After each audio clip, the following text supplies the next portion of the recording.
All right, everyone, welcome to my page. Good morning, good afternoon, good evening, whatever it is when you watch this video, just make it apply. My name is Rashad King, and I am an Orisha priest, crowned Oya. Chengo is my daddy. I'm also scratched in Palo Mayambe, working with the mighty Sarah Banda, who is a great shaman and warrior known for being able to break any curse. And I also practice hoodoo. Remember, this is a general message, so only take what resonates. I should only be telling you things that your spiritual team should have already revealed to you. If they haven't revealed this to you yet, then of course it will not resonate. So go ahead and just ignore me and just take all of the other things that you learned from these videos. So let's go ahead and get this thing started.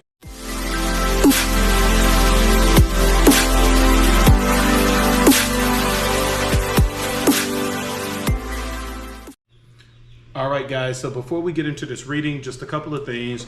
Remember, if you are trying to book a session, the website is always going to be in the description. So always check the description so that you can get the link to my website.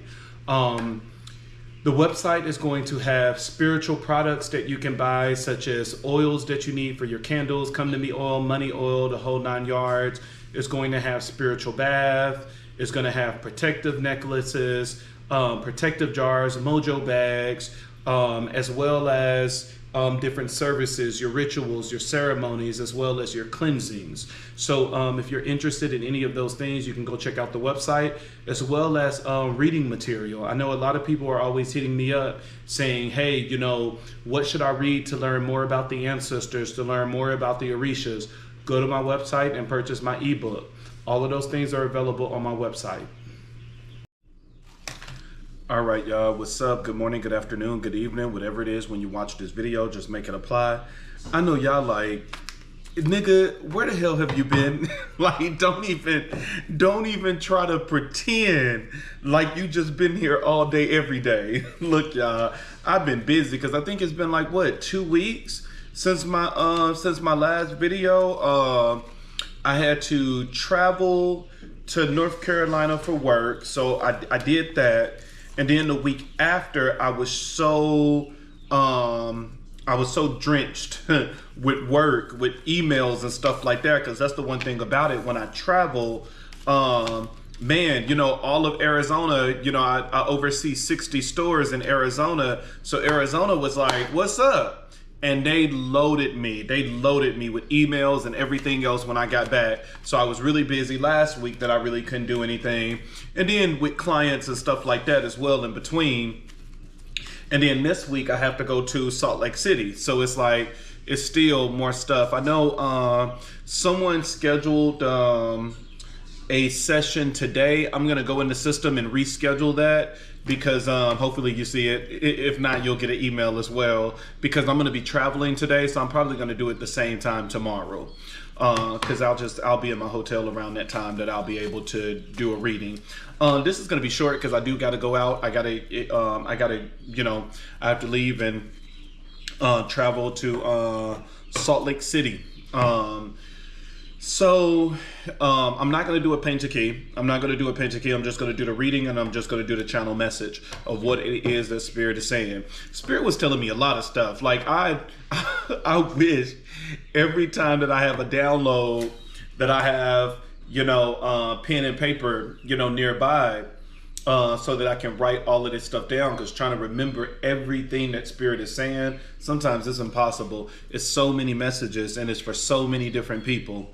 I know Spirit was saying that someone is under a curse. Someone is using magic against someone, and they're playing with your heart.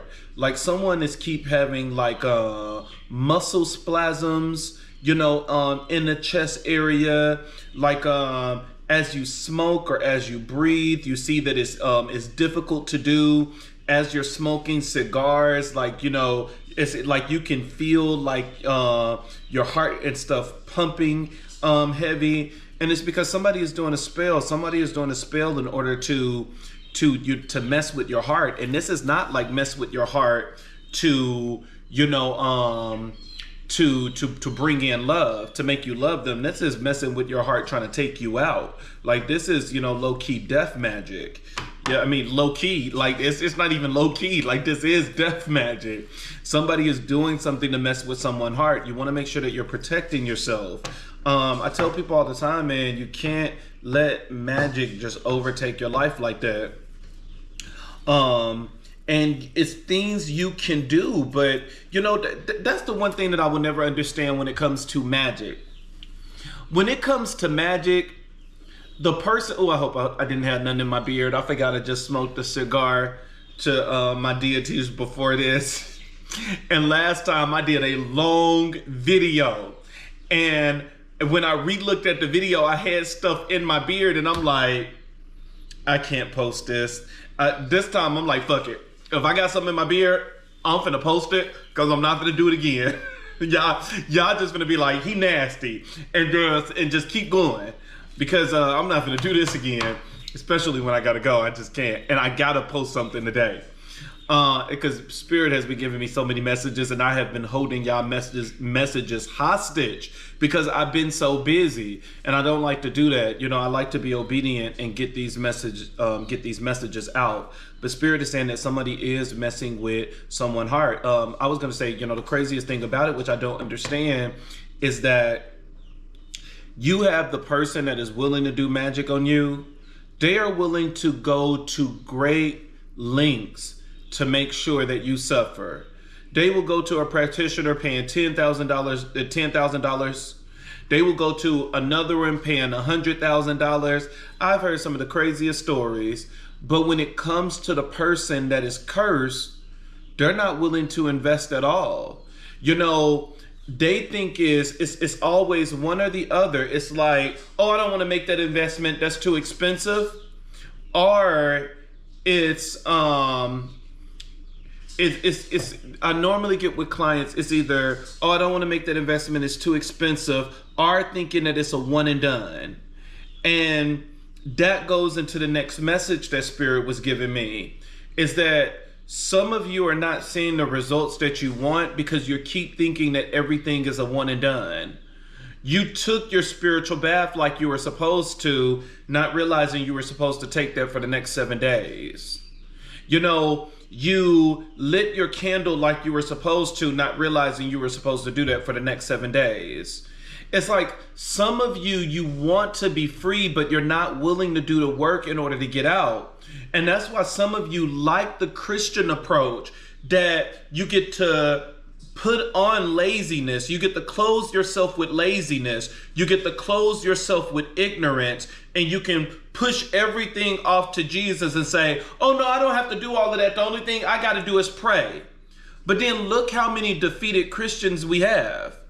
Look how many Christians every single Sunday, they have to run to the altar, have hands laid on them. Look at how many defeated Christians there are. You know, you can look at, whether you look on TikTok and everything else, look how wicked they are. I mean, that's a whole nother different topic. I mean, they are like vultures, you know, with the negative comments and everything else, how they bully people into Christianity and things like that. But it's like when it comes to them being delivered and free from something, it's a nonchalant approach. Like the one, I can't think of that girl name. I think it's Perry something. I call it a lesbian pastor. Because she was lesbian, now she's saying she's straight and she's been delivered by God. And you like, okay, and I can get with deliverance if deliverance is truly deliverance. And I'm like, okay, God delivers, you know, I don't see homosexuality as a sin, but if you're saying that this is something that God delivered you from, then by all means, I'm with it. You know, deliverance is deliverance. It's like, good, you know, praise God. And then as she continued to open her mouth, she was like, oh yeah, God delivered me, but I have to pick up my cross daily and he still makes me suffer with it. So you've been delivered, but you still have the attraction. You still have the cravings. Your mind is still focused on females only, that you really don't even want to be with a man. And so you married a man because the church told you that this is the right thing to do. And you probably just lay there and be like, go ahead and finish. While you doing your thing, I'm just going to think of a woman. That's not deliverance. That is not deliverance. And we Christians do things in such a nonchalant way where if God don't deliver you, you'll just say, oh, well, it's all in God's timing. God must not want me to be delivered from it. God must want me to suffer and to be a warrior and to be, like Job and to just be, just a straight up gangster for Jesus. That is what I'm supposed to do. And then y'all get crunk with it too. A gangster for Jesus. A gangster for Jesus. And it's like, so you're hiding the fact that you're not dealing with your problems. And this is why so many of you are dealing with mental issues, because you're dealing with something spiritual. You're not putting on the armor of God and doing the things that you need to do in order to get rid of it, and you just do it in just a nonchalant way. It's the same way when Christians pray. They'll pray, and then it's like, if I don't get it, oh, that means God just didn't want me with it. But then if I do get it, that means God did want me with it. Well, by going again in such a nonchalant and broad way, you're not activating faith. Because faith is saying, no, I'm going to believe that you're going to do this. I'm not going to give my mind an option to say, if you deliver me from this, if you don't deliver me from this, no, you're going to heal me. I'm going to be delivered. I'm going to be saved. I'm going to be rid of this. But so many of you live in the lukewarm because it's safe in the lukewarm. It's no disappointment in the lukewarm. Because now, if my manifestation don't happen, I always have a scapegoat in the lukewarm. I could always say, well, God just didn't want me with that. God didn't see that as my destiny. Do you not realize how much free will that you have? Do you not realize that, no, don't get me wrong when I say this, your purpose in life is huge. This is the reason why you were created. But do you not realize your purpose of what it is that you are supposed to do is a very small portion? Even though it's big, it's a very small portion. Everything else in life is free will. Everything else in life is lessons. Everything else in life is what you manifest.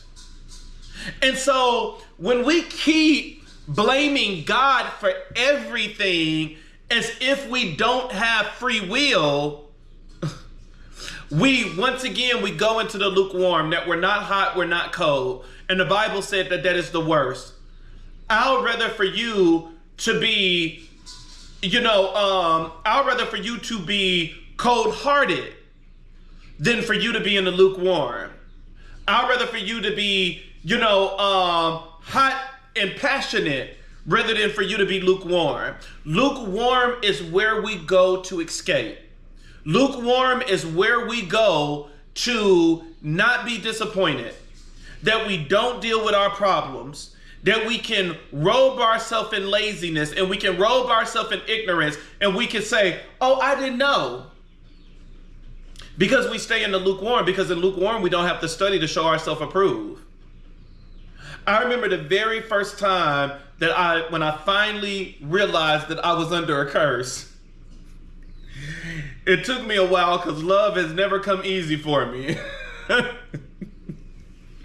Somebody cursed my love life and I treated it like it was just every day. I treated it like this was just a regular everyday. I'm like, oh, my love life has always sucked. And it wasn't until my money got affected. When my money got affected, what the fuck going on? No, that's the one thing about me. I have always been prosperous. I've always been blessed when it comes to prosperity and abundance, when it comes to money. And so love has never really been a thing for me. It's never been, growing up as a kid, in my 20s and my 30s, love just kind of never been a thing for me. You know, it just is what it is. I accepted it. It's just kind of like, okay, it sucks. But prosperity has been one of those things that I've always been lucky. I remember when I was a kid, my dad had his own business. It was a sweet master business where it was, you know, it's a truck with a vacuum on it, and it will pick up all the trash from the parking lots. And my dad would have us with gloves on, with buckets, and we would have to pick up everything that the truck didn't pick up. So we made sure all the parking lots and everything was clean. And I want to say my dad had about maybe 15 or whatever, and they would always increase, decrease. And so, you know, he would have us working with him at night. And so that's how I got my work ethics, is that, you know, from a very young age, you know, even in elementary, my dad had us balancing work and school, that we would go to school during the day. And then as soon as we would get home, we would eat and everything and go to bed, because we knew that at night, my dad would wake us up and we would have to go to the lots, and we would have to, you know, help him with his business. We would have to help him clean. When I was out there on the lots, it was just known with my brothers. It was, you know, it's 16 of us. It's 9 girls, it's 7 boys. And my brothers just knew. They were like, nigga, you one lucky person. Every single time when I would go on the lots, I would always find like big amounts of money. You know, like, you know, somebody, you know, dropped like, you know, 5 $100 bills, and I would always just get the money. I would always give it to my dad, because I mean, I was small. I didn't know what to do with that shit. You know, I was just like, oh, I know this is money. And I'm like, Daddy, look what I found. And, you know, my brothers was like, why? How are you the one always finding this money? They like, you find money all the time out of all of us. They like, you know, we'll find like $1 or 2, or we'll find some change, but they like, you always find big money. And it's the same way, you know, even in adulthood with me, you know, I've always had jobs that paid well. I've always, you know, had jobs where the minimum I've ever gotten paid was $60,000. Well, except when I was in high school, when I was working at McDonald's and stuff like that. But even then, I quickly became manager. And so I just say all of that to say, I have always been blessed when it comes to finance. So when my money was affected, the first thing that comes to mind is, who is the fuck trying to fuck with me? Because money is a blessing for me. Money follows me. And so that's when I had to do the research, that I had to start studying, learning spells and things like that. And eventually I I got into divination for a whole nother different reason. My partner was cheating. Partner was cheating, and I was like, nah, what's in these damn cards? What the fuck? You know, so that was a whole nother different things. But God has always used life circumstances in order to teach me a lesson and make me elevate, to make me grow. And if it wasn't for those bad moments, I wouldn't be where I am today. You know, and so once again, all of this stuff, you know, even though I have a purpose that I must fulfill, and I believe that I'm in my purpose, all of these little things, even though it was preparing me for my purpose, these were things that was free will, that I had a choice to make. I had a choice if I wanted to pick up tarot cards and be nosy and see what my partner was doing. I had a choice to start learning spell work to try to get an understanding of why the first time in my life money stopped flowing, and instantly money starts picking back up again the moment I start doing spells. And when I do spells, I'm very aggressive with it. I'm very aggressive. I don't do the lazy man approach. You know, if you buy my book, The Emerging Butterfly, that is not on my Stan Store website. That is on the RashadKing.com. That is actually through the publishers. And so they will actually mail you the book, because they print it as you order. And one of the chapters is, you cannot be lazy and spiritual. They do not coincide. But you can be religious and lazy. And this is where we find comfort in religions like Christianity, that we have learned how to give up our power and put everything on Jesus. Oh, my bills need to be paid. Instead of me learning money management, I'm going to put it on Jesus. I'm not getting to work on time and stuff like that. Instead of me learning time management, I'm going to put it on Jesus.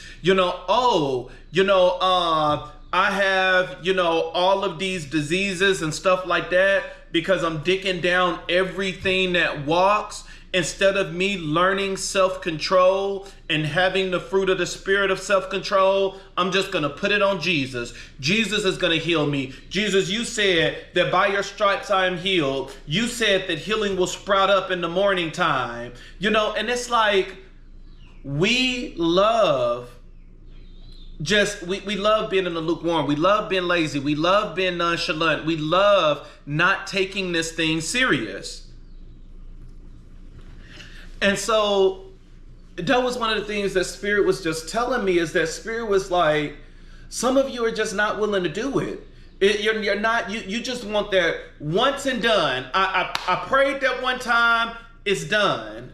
And it's like, well, what is your manifestation game looking like? I remember years ago, there was, I want to say prophet, but he really wasn't a prophet. I want to say prophet. Normally when we say prophets, we think of Christianity. And I'm not going to assume this man was Christian. I was in, where was I at the time? I can't even think where I was. I think it was Hong Kong. I think I was in Hong Kong. And this man approached me out of the blue. And he was telling me some stuff, and I was looking at him like he was crazy. I'm like, and I always try to be polite with everybody. And I'm just like, oh, okay, no, get out my way. I'm like, I'm touring. I need to see before I got to go back to the boat because I was in the Navy. And he was like, you don't believe me, do you? And I was like, do you want me to give you the truth? Can you handle the truth? Or do you want me to tell you a lie? And I was like, no, man. I was like, I really don't. You're a random person, And he just started, telling me factual things that happened in my past that is no way that anybody would have known that. Even my twin brother that was with me, he wouldn't have even known that. And I'm like, you got my attention. I'm like, you got my attention. And the man ended up telling me, he was like, you're going to end up being a master manifester. You're going to know how to manifest things and how to bring things into existence. Instantly when he said that, at the time I didn't know. This was still the beginning of my tour in the Navy. I was still 18. At the time, I didn't know how that was going to go about. And so the first thing I thought of was meditation. I was like, oh, so I'm going to end up mastering meditation, because in my mind, the only thing that brings about manifestation is meditation. And so I threw myself into meditation after that. God never told me to do meditation. It's all about free will. That was the dumb choice I made. And not saying dumb choice because meditation is good, but meditation was not how I was going to end up manifesting what it is that I wanted. It was years later that I realized the way that I'm going to manifest is going to be through spirituality. It's going to be through rituals. It's going to be through ceremonies.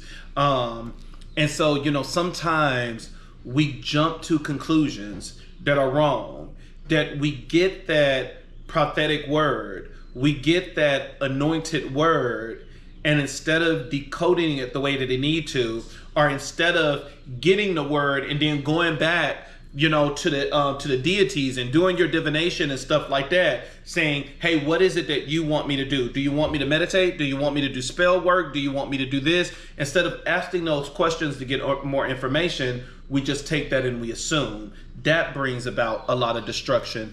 And it brings about destruction in a way, not that what you're choosing is going to end up harming you, but it's what you're choosing is not giving you the power that you need in order to remove certain things from out of your life. So, man, it's just so many messages. It's so many messages I'm trying to catch up on. But some of us, we got to get out of this lukewarm spirit. You know, I even tell people that, you know, like when I do a return to sender for someone, I want to say my return to sender, I normally charge people around like, I think it's like 8 something. And I know people are like, what? You charge that much for a return to sender? That's an easy spell. Well, that's the problem. We treat easy spells in a very nonchalant and lazy way. When you do a return to sender, you better get ready to do that for the next 2 weeks to a month. A return to sender is no joke, and we just think in our mind, we just gotta light that little candle and then things are gonna go back. You know, and I did a video on this before. When you do that return to sender, you are either on the battlefield that somebody already sent you some shit, or this person did send you some, but they stopped, and now you sending it back is going to end up initiating a full-blown war. And so no matter which way you look at it, it's going to end up being a war. And I'm not saying that this is a war that you started, but the moment you do that, it's going to send energy back to them. And now they're going to send energy back to you because they're going to say, I don't want this evil shit that I sent you. I'm going to send it back to you. And if you're not prepared, you're going to be stuck with double portion now. And so it was like, well, what was the fuck of even sending that energy back if you wasn't prepared to fight? When we are in these things, we must think in the mind of a warrior. And so I'm very aggressive when I do these things. When I do a return to sender for a client, I make sure that I have time for the next 30 days. I make sure that I have time for the next 30 days to do that return to sender. I do it every morning. Every morning I get up, I get my oils, anoint that candle, I carve my return to sender and everything. I put certain spices and stuff. Sometimes I put some other stuff that I can't tell you. And then light that candle and send that shit back. And I do it every morning. I do it constantly. Keep returning it back. Because us keep thinking that it needs to be one time. I don't know where we got into this mindset that it's a one time and we're done. You see, the lesbian pastor she said, that's impossible. She said, I'm dealing with this for the rest of my life. So it's not a one time and it's done. So we have to, we gotta get a better understanding. We gotta get a better understanding of the spirit. Even when it comes to like ceremonies and stuff like that I do with people, I don't decide how long it's gonna last. The moment that candle is done burning, or the moment that I'm done doing the ritual, I gotta take the coconut shells in my hands, present it to the deity, blow on it, and it's like, is this done? If they say no, I gotta do it again. I can't recharge my client for something I already charged them. I gotta redo it again until they say that it's done. And so it's like, you know, man, once that one is done, I go back and I'm like, is it done? And if they say yes, you know, that's when, you know, I'm like, hey, work is completed. But remember, when it's done, it doesn't mean that you're not gonna need it again, because you have a lot of people that when they are done, when they know that you have broken the spell, they will put another spell on you. Some of these people are very evil. And then it really depends on what you did to the person. If you did something to the person, I'm not gonna assume you did something, but if you did do something, some of these people are keep focusing on what you did, that every single day they're gonna send your ass something. And then for the people that you're innocent in this, that you didn't do anything. All you did was left a comment on TikTok and somebody got mad at that and they said, bitch, you think you the shit. Let me show you what I can do. It happens. But with the ones that's innocent, you know, you still need to do the rituals and ceremonies, but you can pour out a very strong lament. If you can pour out a strong lament, that is a return to sender in and of itself, because now the deities are going to come in, and when the deities come in, it's over with. especially Ochosi. Ochosi is the god of justice. It's the god of karmic justice. And so all those that are doing that magic, trying to interfere with someone's free will and stuff like that, it's Ochosi that is against you. You're fighting against the deity. Some of you thinking that you're fighting against humans, and you're fighting against the whole goddamn deity. Thank you, Lord. But, you know, God is just like, you know, somebody is, okay, how many cards gonna come out? Oh, no. That's too many. Let me do that over. Somebody is,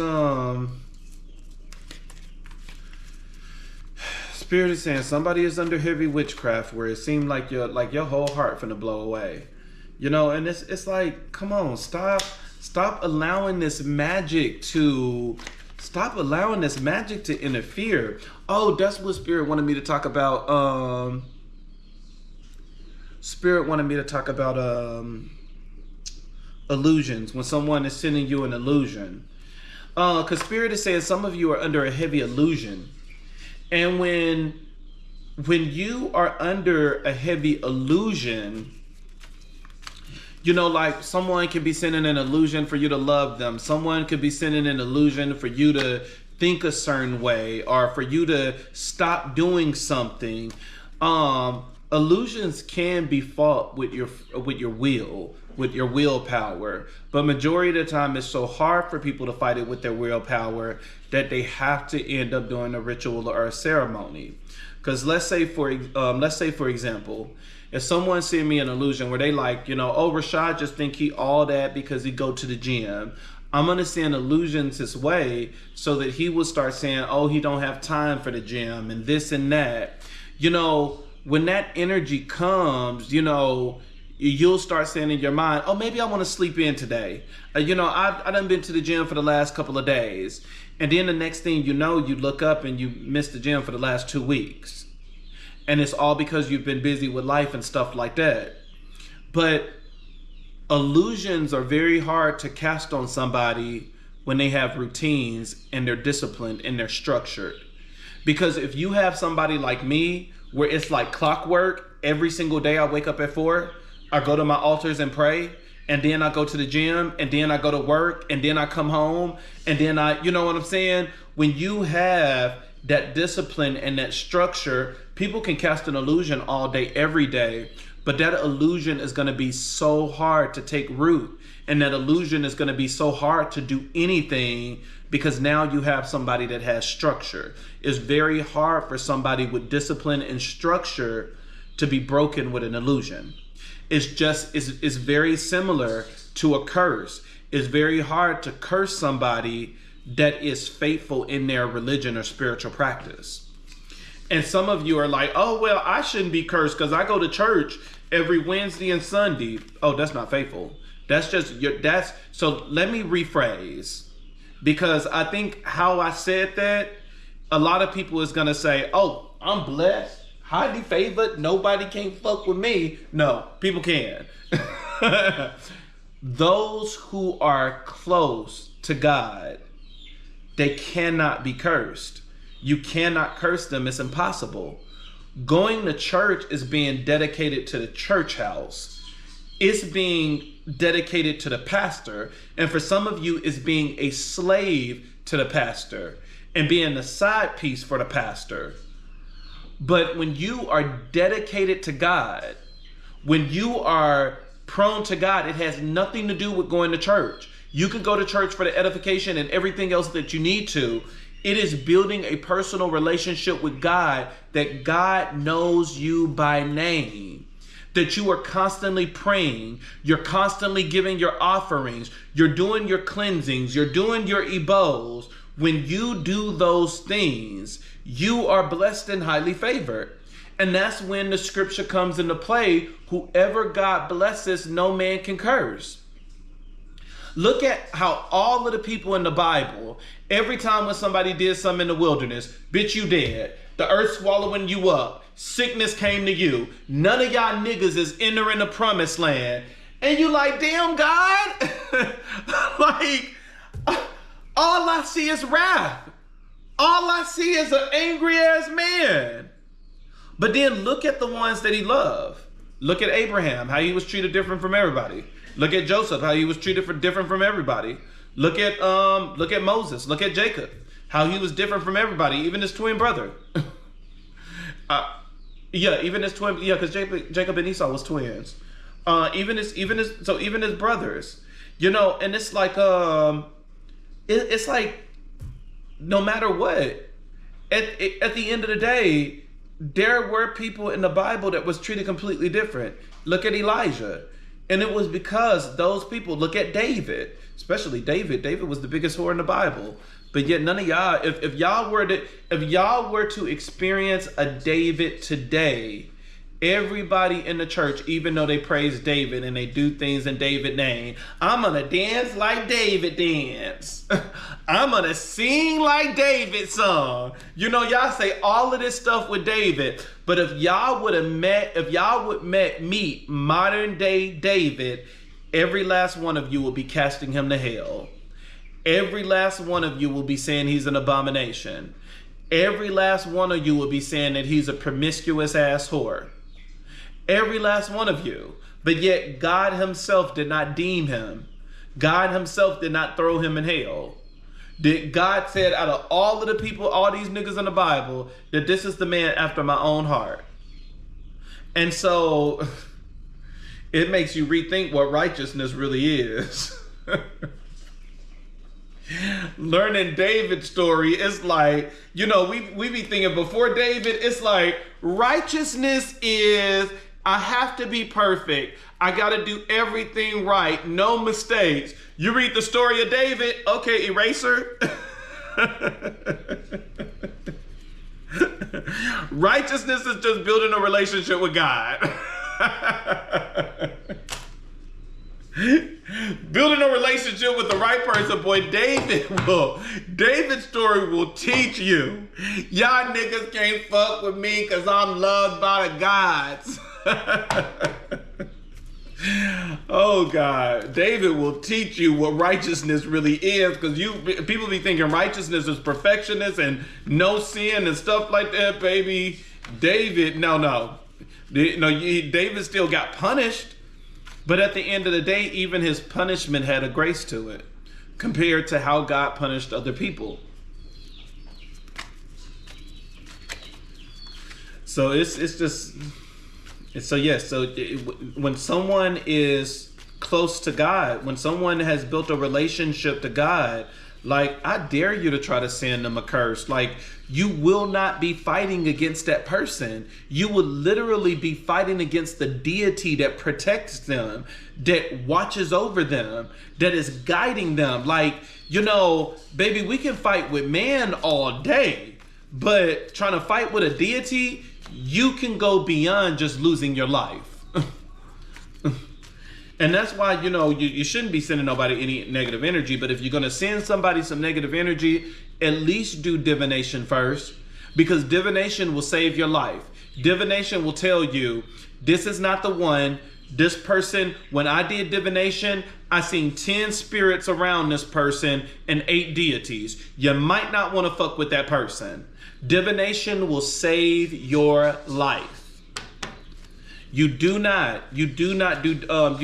send negative energy on someone that is highly protected.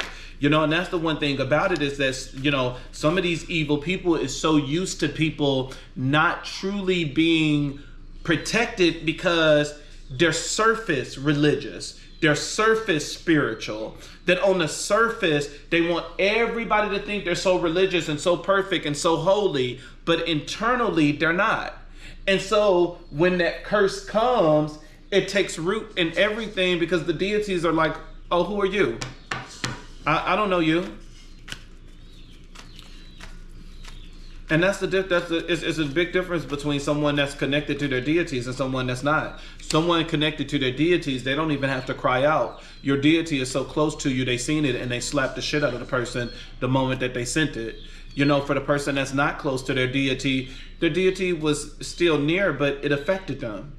It affected them, and they must cry out to their deities in order for their deities to move.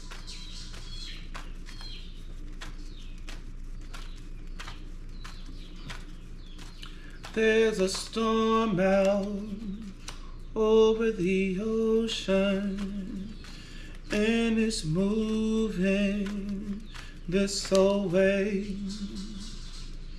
If your soul's not... Here we go. Come on, last one. Last one. Let's get through this. Let's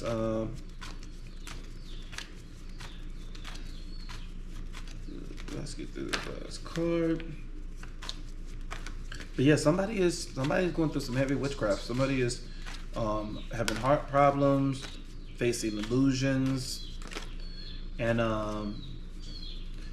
facing illusions, heart problems, and just all types of shit, you know. But you have to let me know when you're ready. Let me know when you're ready to get rid of it, you know. And you know, I get some people where they just like, well, what am I supposed to do when I don't have the money, you know? And I'm not trying to harp on nobody. At the end of the day, you allowed this spell to stay on you that long. Like I have never, now even when I did know magic, I never allowed an energy to stay on me for so long that it took everything. That you allowed these locusts to eat your whole fucking house and your foundation. Like at some point, when that locust ate that corner, you should have been like, oh, wait a minute. No, something not right about this. Locusts and termites is not supposed to be eating my house. And so it's like, immediately you stop it, so you isolate it to that corner only, that the rest of the house is protected. And now when God come in and he restores what the locust has taken from you, he's restoring that corner. Instead of have to rebuild an entire house. And that's why some of you, when you wonder why, like after the curse is broken, why is it taking so long for your life to get back to normal? Well, how long did you have that damn curse on you? If you had that curse on you for 10 years and you're expecting for everything to go back to normal in 10 days, do you know how much work it's gonna take in order for the deities and the spirits to restore everything that has been taken from you for the last 10 years? Reversing health conditions, reversing physical conditions, reversing emotional states. It takes a lot. And just like it took time to destroy, it takes time to restore. It takes time to heal. It takes time to strengthen. It takes time to rebuild.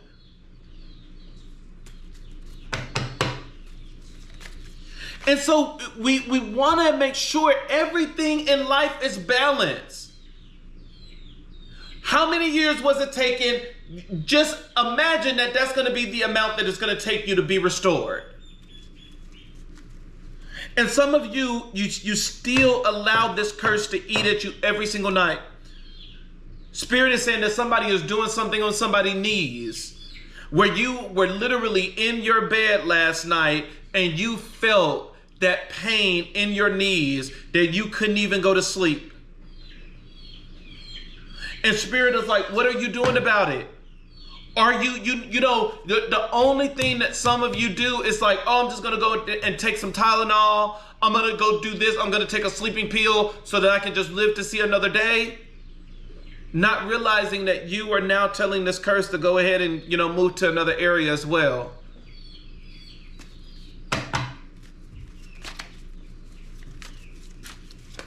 Yeah, I didn't get here by this is what I grew up learning. I didn't get here like that. I get here, you know, and I think both is a hard way. I was going to say I had to do mine the hard way, but I think both is hard. Learning from your family and stuff like that growing up, as well as having to learn it the other way, that you have to do it all by yourself. That you got to get the books, and then once you're done getting the books, you got to get, you know, you got to get initiated, you got to get the mentors, you got to get, you know, it's a lot, you know, and it took me a while to get to where I am. And you know, some of you got to be ready for that journey. It's more than just breaking the curses for that journey, because you better believe even after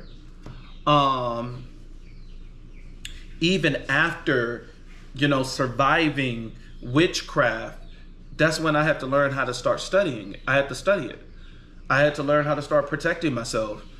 My house is like Fort Knox now. I got stuff everywhere to protect myself. Like I tell you, I go to the extreme with things. When I learned about protective jars, like some people have protective jars at their front door, I have protective jars behind every door in the house. Even in the kids' room and stuff. I'm like, it's a jar behind your door, don't touch that. Leave it there. And I constantly, every once in a while, I keep that thing activated, where it's like, it's more than just the front door. In case you come in the front door, now you got another door that you got to go through that is protected. I make sure that I add a lot of protection. I have, protection all in my vehicle. Everywhere I go, I have protection in my office. When I have to go to the physical office, everywhere I go, I make sure that I have my spiritual protection. And it's all because of, I know what happened to me in the past when I didn't have it.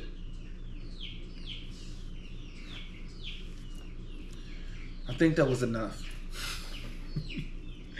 All right, your cards, your overall energy, you have the Five of Wands. The Five of Wands is all about fights, it's about competitions, it's about disagreements. Someone is fighting with their partner. Someone is fighting with their partner. Y'all are fighting every single day. Someone is not getting sleep at night.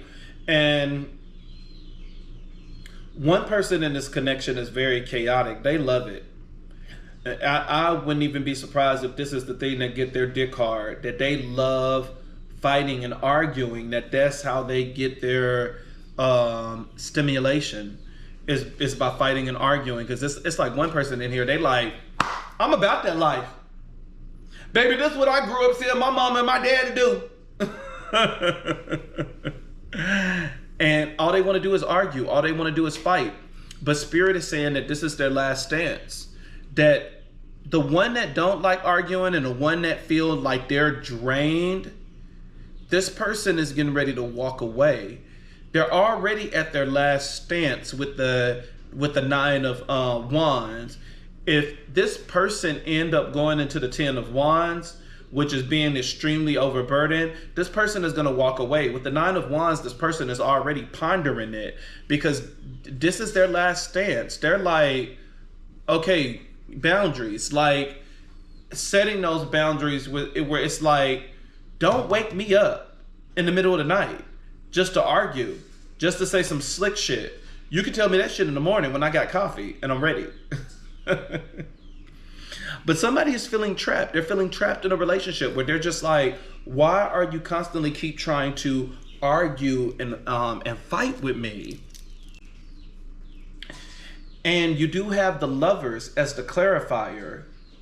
Not only is this saying that this is a lover, but I really do feel that the person that is being represented as the Nine of Wands, that they're, because look how they looking. Because you got all these fights and stuff like that, and then look at the man. Look at the man on the card with the thing. He like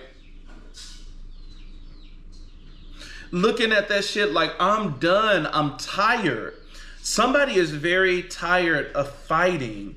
They're tired of arguing. They're tired of disagreements. They're tired of, like, this could be somebody that you could be around like a chaotic family. Like in this connection, maybe you have brothers and sisters or somebody staying with you too. And it's just always some shit in that house. And you just like,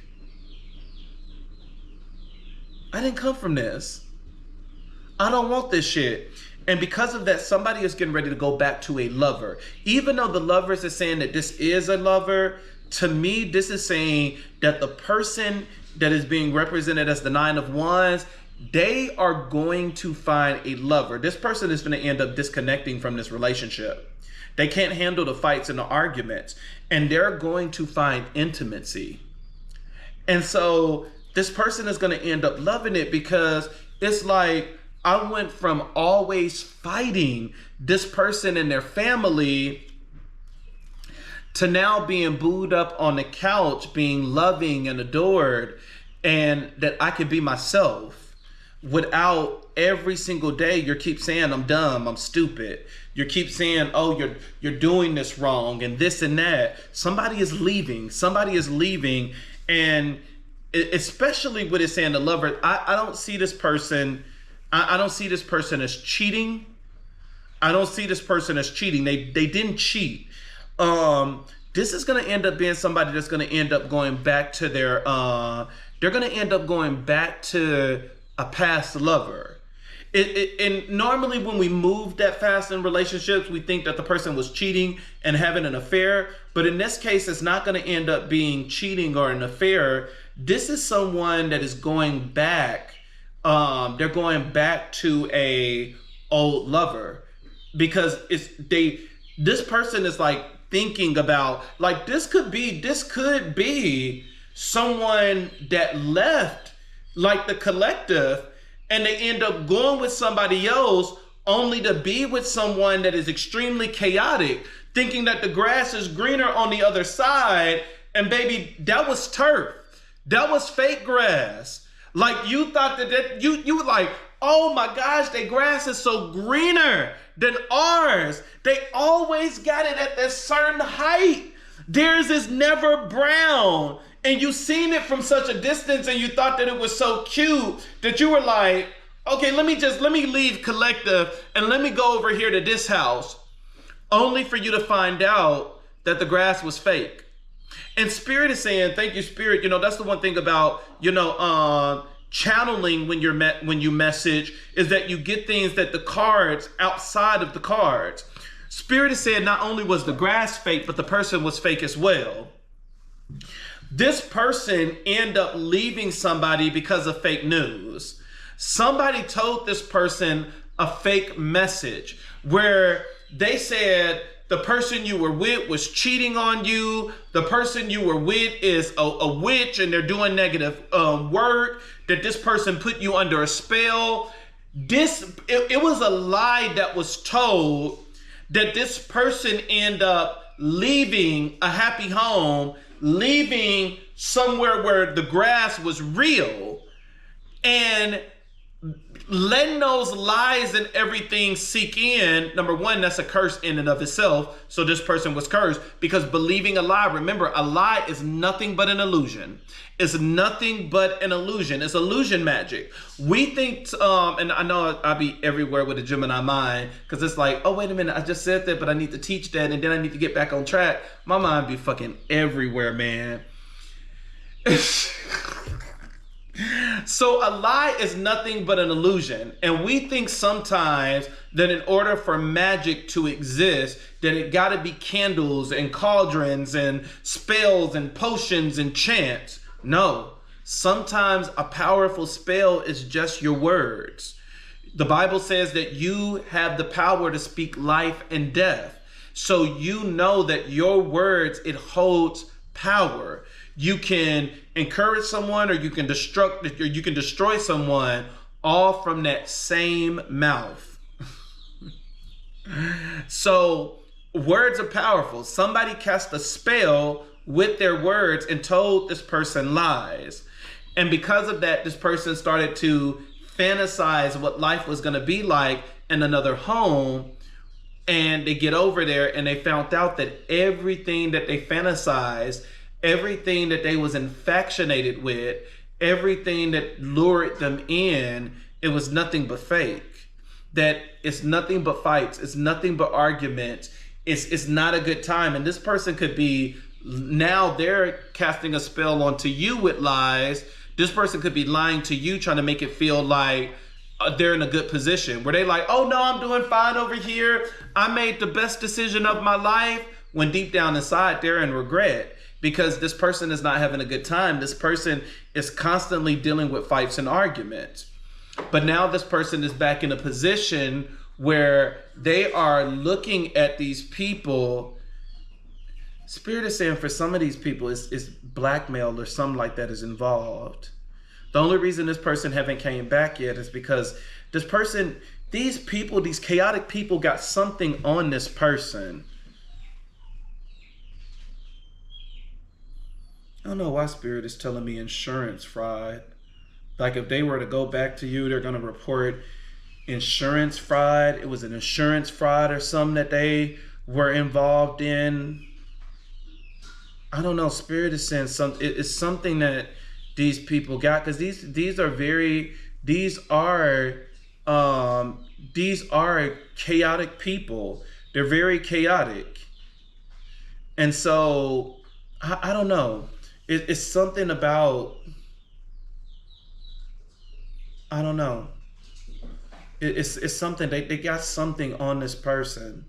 They have something on this person. But this person, regardless, this person want to return. This person want to be lovers, and they're going to end up being very intimate. But this person want to come back because they're tired of the fights and arguments, but they're holding this person back. They got something on this person, or they're doing a spell on this person. But regardless what it is, it's wearing off. This, you know, people don't realize that a love spell is nothing but an illusion. That's all a love spell is. A love spell is nothing but a powerful illusion. Is that I'm saying, you, the person that's watching me now, baby, I'm gonna make you fall head over heels in love with me. And it works. You love me and you adore me and you come to me. But we don't realize that love is an emotion. The moment you get out of love and you go into anger, frustration, rage, that you're constantly arguing with this person and stuff like that, you're weakening the love spell. And so sometimes you don't need a ritual or a ceremony in order to break a love spell. Sometimes the person not treating you right, that they did a love spell on you, but they're cheating on you, and they're doing all of this stuff, and it gets you angry. And now what's the first thing you do? You get out of love. You naturally get out of love. Even though this wasn't your emotion to begin with, that it was projected onto you, you naturally got out of the spell because now you hate this person. You're like, you done did this, you done did that, you done did this. No ritual needed in order to get out of that. And, sometimes I think that that's what we need to understand. We need to understand the basics of it. You can't instantly get out of it when you're in a love spell because you're cursed. Even though it's not cursed in like the worst way possible, you're cursed. The only thing you do is you see this person as perfect. You look up to them, you adore them, you love them, you want to chase them. But it's on the person that casted that spell to keep this illusion going. They have to treat you right. They gotta take you out on date nights, adore you, love you, have sex with you, give you everything that they gotta give into the spell. The moment that they start working in an energy opposite in what they casted, it's like a tornado. And we back in the lukewarm. When you got two different things, you got the cold and the hot coming in together, it creates a tornado, and now that tornado, it breaks you out of that spell because you can't have those two different emotions present. There's only certain emotions that can go with each other. Love can go with happiness, love can go with enjoyment, love can go with surprises, but love can't go with anger. Love can't go with hatred. Love can't go with disorder. And so certain emotions will automatically push somebody out of a spell, out of a love spell. And that works with so many different types of illusions that is being casted. Just to keep that in mind. But normally, in the beginning, especially if like this is somebody that put a love spell on you and it made you leave a relationship, you want to do a ritual as soon as possible to break that shit. Let's stay focused. I don't know why I be in teaching mode where I'm like, wait a minute, I just can't say that without saying this. Hermit. So this person is getting ready to leave this connection and is putting them in this isolation. This person is going in, and the King of Cups is two things. The King of Cups is saying that, number one, with this person being the King of Cups, when you knew them, this was somebody that was in reverse. And when the King of Cups is in reverse, this is a liar. This is a manipulator. This is a deceiver. This is a trickster. This is somebody that's going to emotionally manipulate you in order to get what they want.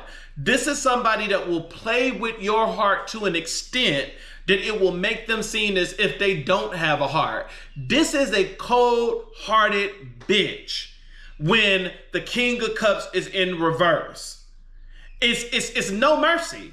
It's, baby, I will fuck you over. I will fuck your daddy over. I will fuck your mama over. I will fuck your whole goddamn life and not give a damn.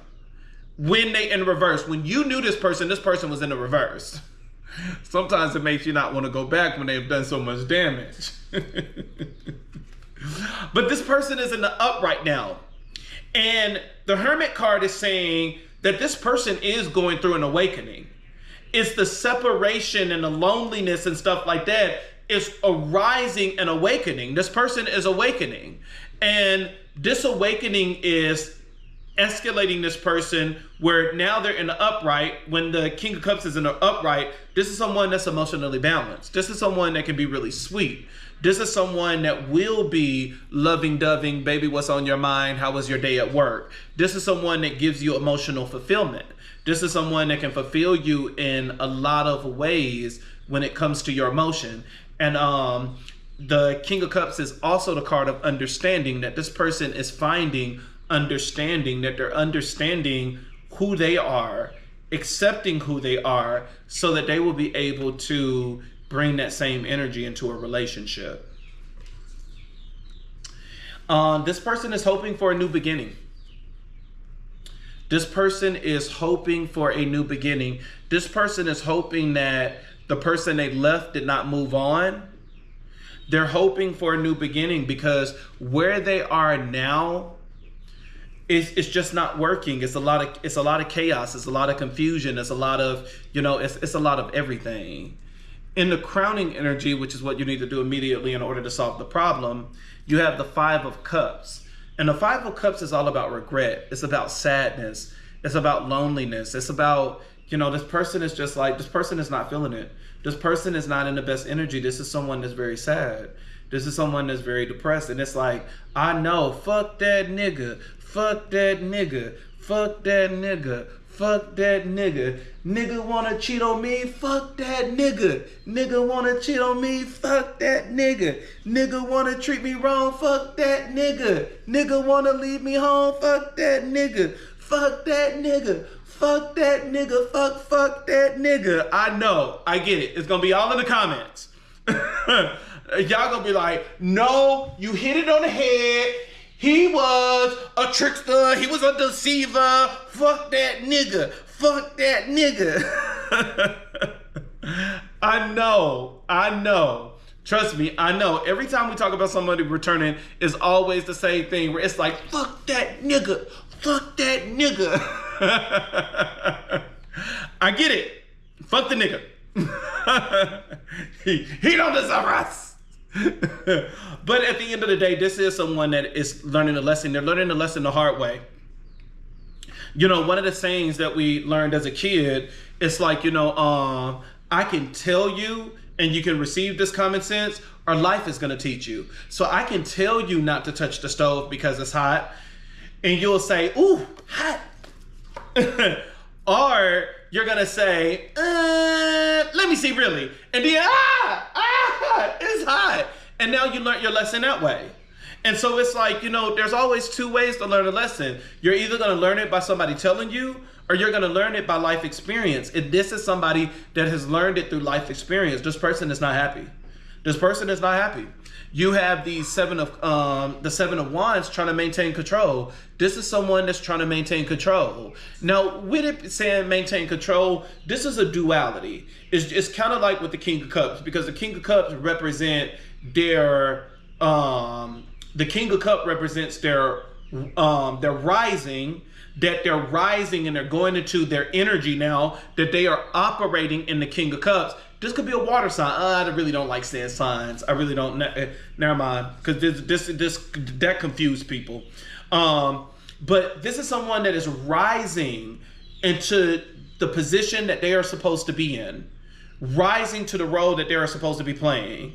And so this person is learning a lesson. And so the King of Cups, it represents them advancing, but it also represents understanding, that they're getting understanding. And it's the same duality of the Seven of Wands, that This is someone that is trying to maintain control because there's so much chaos in the decision that they chose. But this is also someone that's trying to maintain control where when they come in, because it is saying that this person is going to come in and confess. When someone is still in the mindset of maintaining control when they're coming in to confess, this is someone, I was going to say tell half truth. This person is going to lie the shit out of you. This person is going to lie because they're trying to maintain control. That if I tell you that I went with this person, I fucked this bitch on every Monday, Wednesday, and Friday, and then she gave me gonorrhea and chlamydia, and then I got cured from it, and then she slapped me and choked me, and she bonded me, and then we did this weird sex thing. It's like, if I tell you what really happened, you're not gonna accept me. You're not gonna let me back in. And so this is someone that's gonna lie to you. They're going to lie about what you know to be true. And this person is not doing it in a sneaky way, even though this is very sneaky behavior. And what this person don't understand is that you have elevated in life. By coming in with this energy, it's gonna make you look like what you presented yourself in the past. It's gonna make yourself again look like the trickster, the manipulator, the liar, the deceiver, the fuck nigga, the one you shouldn't be with. And it's like, if you have risen and you have understanding, it's like, it's better for you to not include things than for you to say things and lie. Because when you lie, it's going to make you look like the old person. But this person is 9 times out of 10 is going to end up lying, and it's not because they're trying to manipulate like in the past, even though this is a form of manipulation. Lies are manipulation. Manipulation is when you're trying to alter what is truth. You're trying to alter what is present. You're trying to alter, what you know to exist. And so this is a manipulation. This is a strong manipulation, but it's the intention behind the manipulation is different. The manipulation in the past, it was just to screw you over. This was a fuckboy.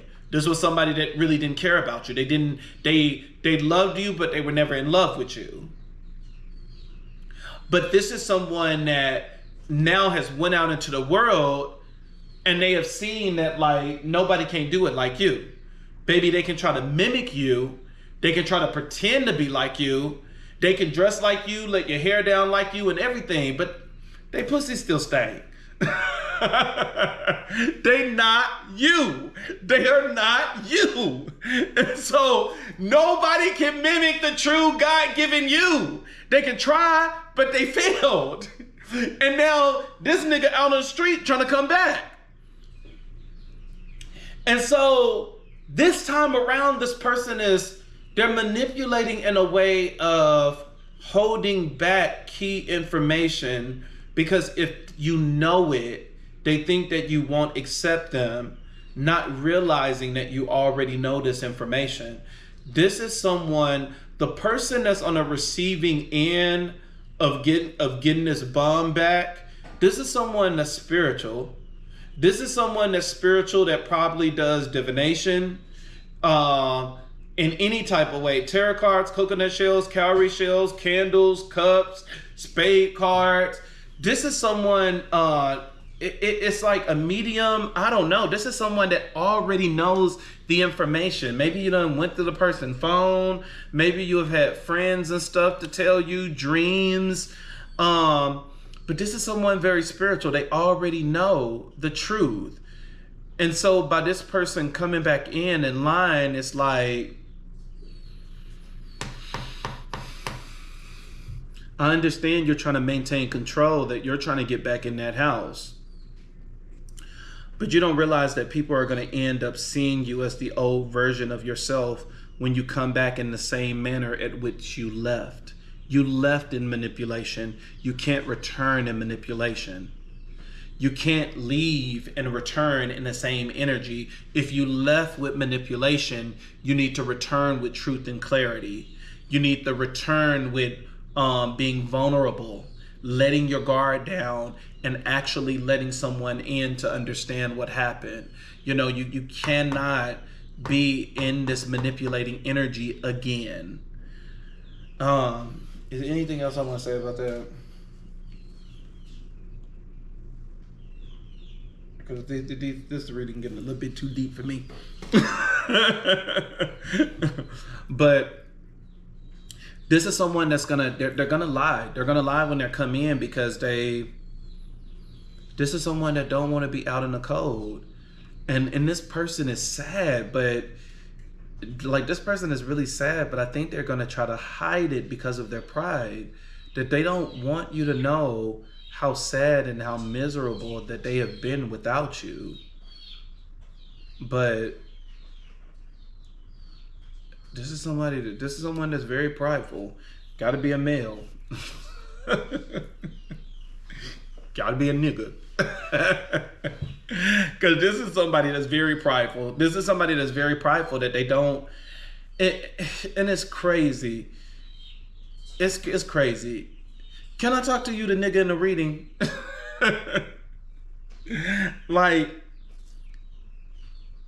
You have to understand that number one is love is a very powerful emotion.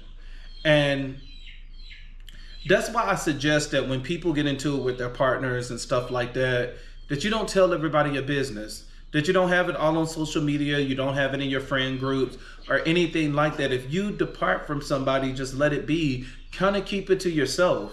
If you need to talk to somebody, I prefer that you talk to someone that you're paying and someone that you can sue if they let that information out. So get a therapist. Get a therapist and let it out there. But you don't want to tell your best friends and your friend groups and stuff like that and your family members, because if you ever choose to let this person back in, they're always going to remind you of what he used to be. They're always going to remind you of what he used to be. But for the person that's doing all of the mess, it's love keeps no record of wrong. And I only say that to, don't tell nobody your business. It's because I wanted to go into love has no record of wrong.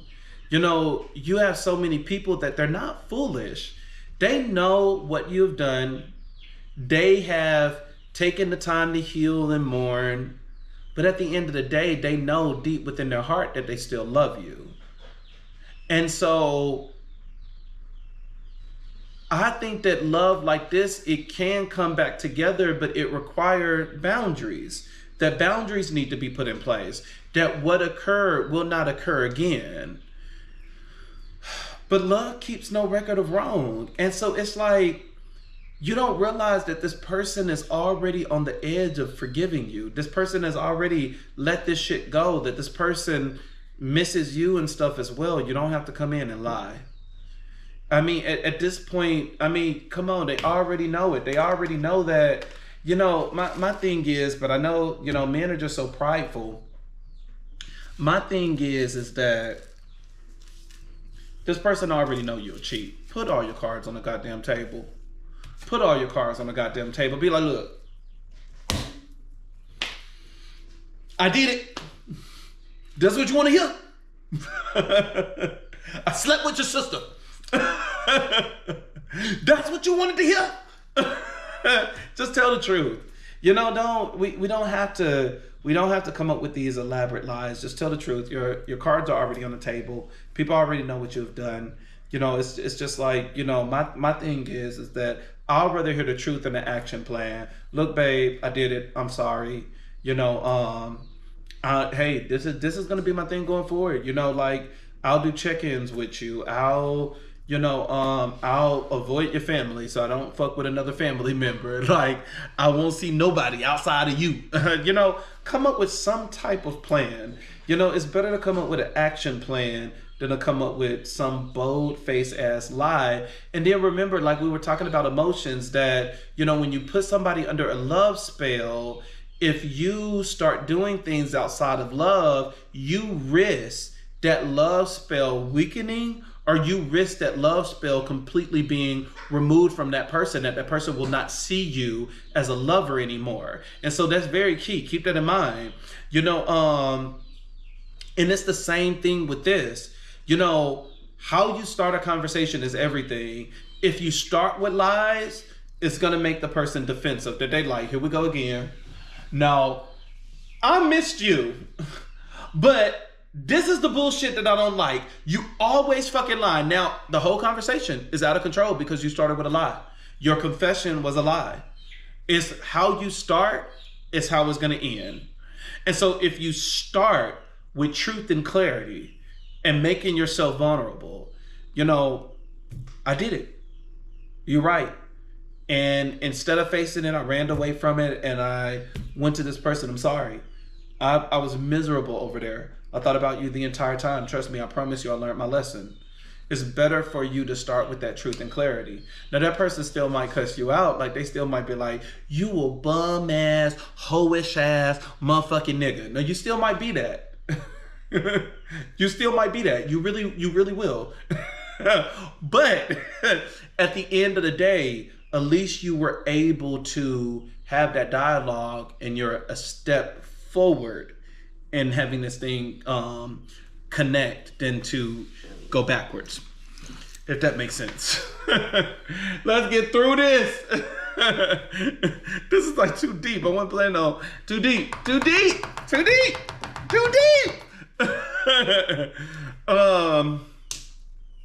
You have as a challenge card, you have the Fool. The Fool is all about new beginnings. And you have the Page of Pentacle. No, the fuck they not. No, the fuck they not. It's funny. These are two. Oh, this is funny. No, this is funny. No, this is some funny ass shit. So you over here in the crossing energy is saying that you're in hermit mode. Well, not you, because technically this is not you. I'm talking to the collective, but so not you. It's the person. It's this dude. Because the collective is not the one. I mean, I don't know. Unless it was the collective, I mean, I don't know.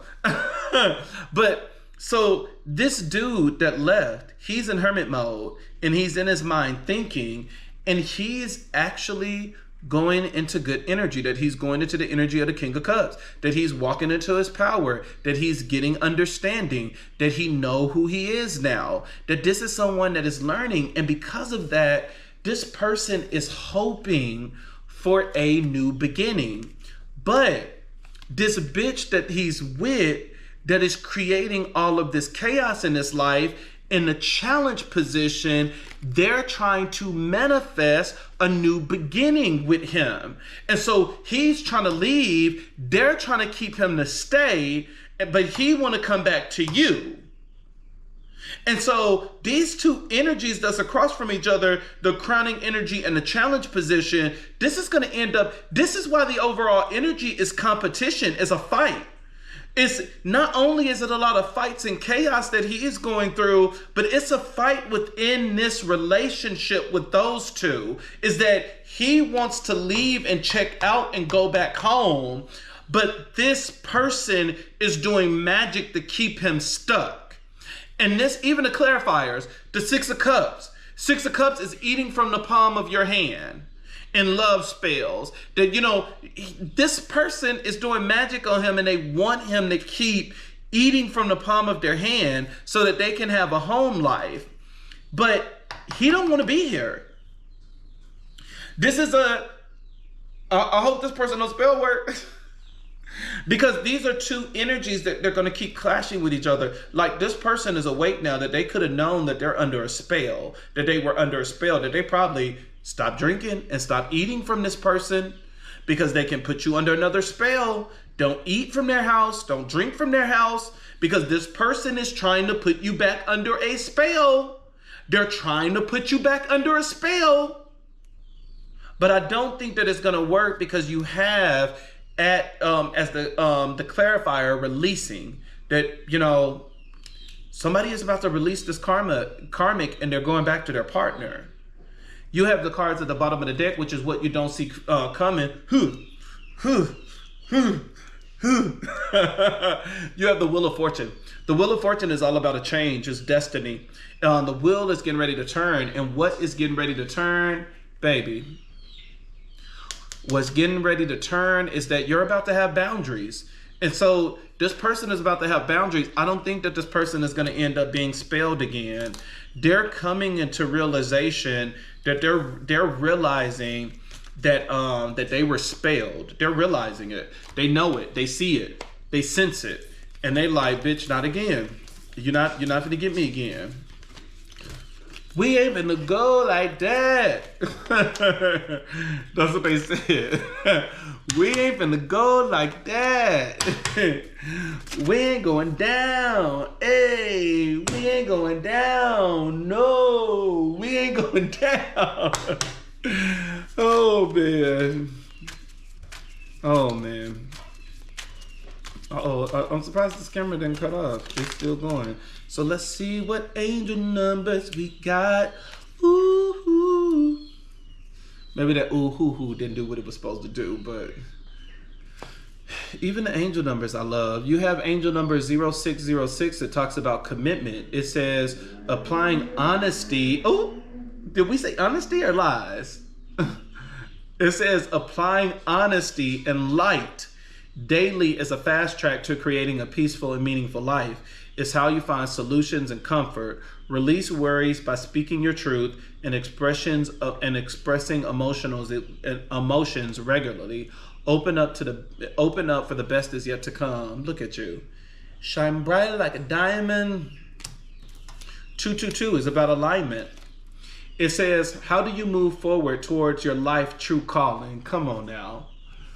Everything we talked about. Do what makes you happy. Your enthusiasm is what keeps you going. Follow your interests if it piques something you like. Following these routines will help you to discover your life purpose. Come on now, angel number. And then card at the bottom of the deck is readjustment. Come on now, all of these. Commitment, alignment, and readjustment. Boy, commitment, you want to have a commitment to your old person. You're ready to come back home. Alignment, you want to be in alignment. And readjustment is you need to come in different. Don't be a liar. Don't be a manipulative. You know, because that person was someone that could be, they can be a lot. They can let their emotions get the best of them and destroy a whole goddamn forest and the whole goddamn earth. Realignment, your level of self-control is sufficient to make things right. On the horizon is the possibility of beginning a new romantic relationship, as well as a chance to begin life anew with a person from one's past. Everything will fall to pieces. So realign. The only way this thing is going to be realignment is that you got to come in a different energy. You left as a manipulator. You left as a deceiver. You left as a trickster. You must come back in as what the cards are showing that you are, which is the King of Cups and the upright. That's the only way this thing is going to work. It's the only way this thing is going to work. Give me that mic. It's the only way this thing is going to work. It's the only way this thing is gonna work. Hey, let it work. Let it work, let it work, let it work. Let it work. It's the only way this thing is gonna work. Ooh. Y'all love now. Look, I done gave y'all a whole hour and 21 minutes because I've been gone for 2 weeks. Y'all should be happy. And I hope this message blessed the person it is supposed to bless. Relationships can be complicated. Relationships can be tough. Let's pray. Thank you, Goon. Thank you, Spirit Guys. Thank you, Ancestors. Thank you, Sarabanda. Thank you, Risha. Thank you, Yeshua. Thank you, Olodumare. Thank you, Olaroom. Thank you, Olafi.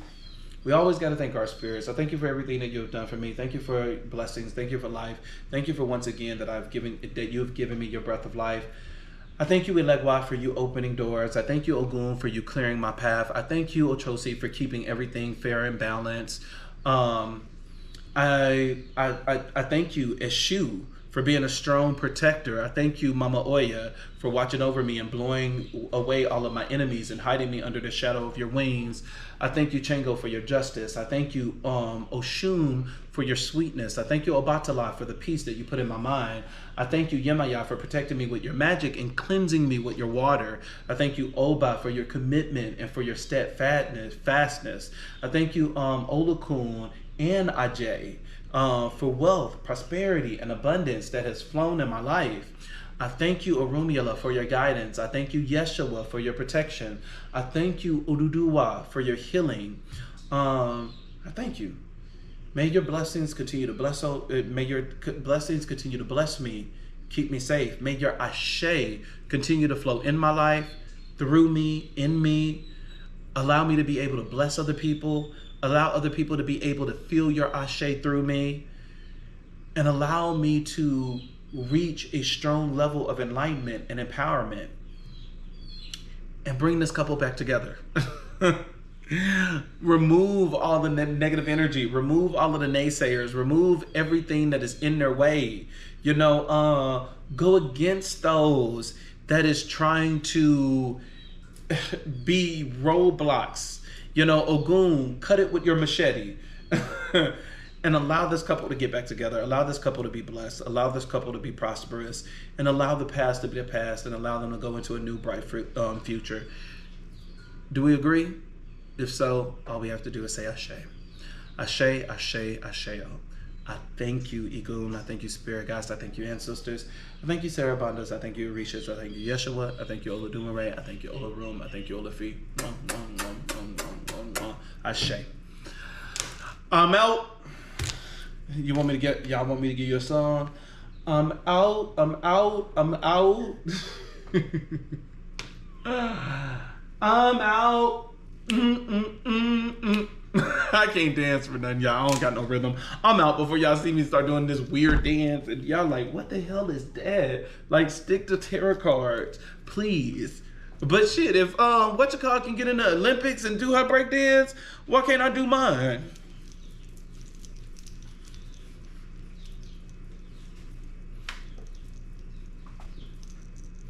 Now, I'm in the Olympics. Out.